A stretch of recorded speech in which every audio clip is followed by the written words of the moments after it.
हरे कृष्णा मेरे प्यारे दोस्तों, आई होप आप लोग सब बहुत अच्छे होंगे। मेरी वीडियोस को प्यार देने के लिए बहुत बहुत शुक्रिया। तो देर ना करते हुए मैं अपनी वीडियो शुरू करती हूँ, जो कि है राम नाम के ऊपर।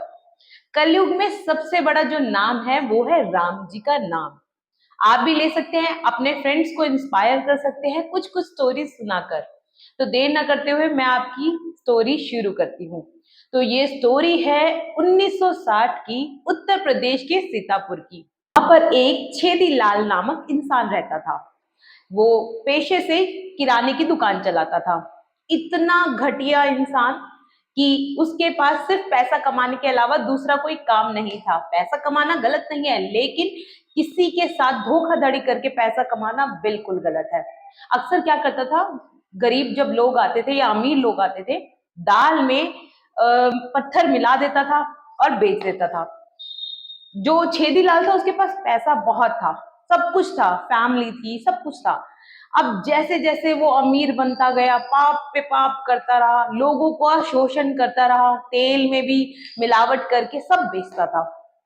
अब छेदी लाल के साथ कुछ ऐसा हुआ कि उनका समय आया, उनकी तबीयत खराब रहने लगी। तबीयत खराब रहने की वजह से उनका स्वर्गवास हो गया। स्वर्गवास हुआ। जब वो ऊपर पहुंचे तो उनको दो यमदूत पकड़ के लेके जा रहे थे। यमदूत जी लेकर गए तो उन्होंने बोला ये हम ले आए हैं। यमराज कहते हैं तुम किसको पकड़ के लेके आए हो?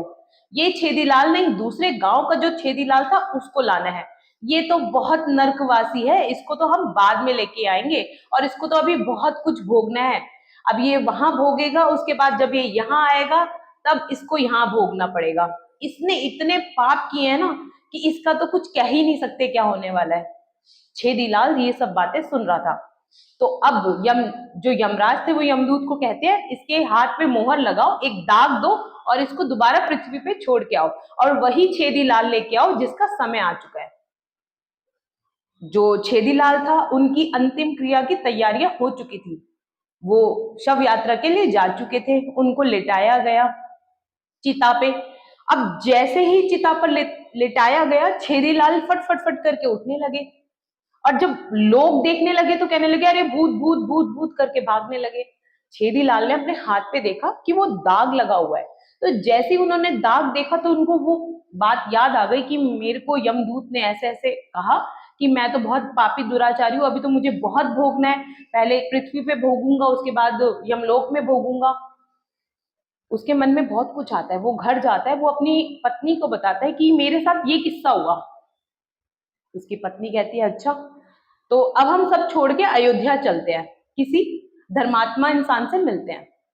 ये सारी कहानी छेदीलाल धर्मात्मा जी को बता देता है। तो वो ये कहते हैं कि पहले कंफर्म करो क्या दूसरे गांव में छेदीलाल है। तो वो जाता है और कंफर्म करता है हाँ छेदीलाल है, और उसकी अभी अभी मृत्यु हुई है, मेरी मृत्यु के बाद, जब मेरी मृत्यु हो चुकी थी। अब वो कहते हैं हाँ भाई, तुम्हें तो फिर अपने जो तुमने कर्म किए वो ठीक करने पड़ेंगे। तो छेदीलाल कहता है अच्छा कैसे करूं? तो कहता है कुछ नहीं करूं, अच्छा काम करो जिससे लोगों को फायदा मिले, बुरा काम मत करो। जब समय मिले सीताराम सीताराम सीताराम सीताराम राम राम सीता सीता का जाप करते रहो। अब क्योंकि भाई कर्मों से तो हर कोई डरता है। अब छेदीलाल ने अपने आप को बिल्कुल बदल लिया। छेदीलाल वो पुराना छेदीलाल रहा ही नहीं।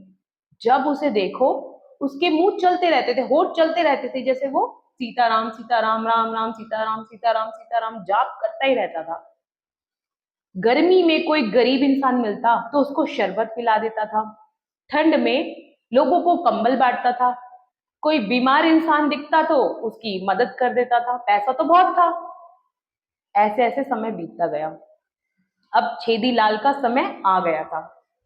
छेदीलाल ने अपनी फैमिली वालों को बुलाया और कहा कि अगर अनजाने में मुझसे कोई भूल हुई हो तो मुझे माफ कर दो।